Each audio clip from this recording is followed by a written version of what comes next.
Inikah pacar baru Putri Ana? Wajah tampan punya badan kekar, baju couple curi perhatian. Setelah cerai dari Arya Saloka, Putri Ana memamerkan sosok pria yang diduga pacar barunya. Lewat unggahan di TikTok belum lama ini, Putri Ana baru saja menunjukkan sosok pria tersebut. Warganet langsung menduga jika mantan istri Arya Saloka itu mulai go public. Malah terbaru, Putri Ana pamer foto seorang pria bule di akun TikTok pribadinya, Ana Official 18. Dari pantauan tribuntrend.com Selasa 2 April 2024, sosok pria tersebut berbeda dengan pria brewok yang kala itu viral berciuman dengan Putri Ana di Bali.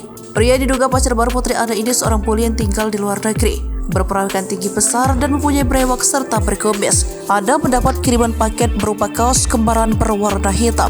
Setelah paket tiba di Indonesia, Putri Ana lantas memakai kaos tersebut lalu berfoto di depan cermin. Di satu sisi, pria tersebut juga berfoto di depan cermin. Foto tersebut diunggah Putri Ana dengan caption yang cukup romantis. Ana mengatakan dia dan yang lainnya merindukan pria tersebut. Take your 911, we miss you here, come home soon, terang Putri Ana dalam captionnya.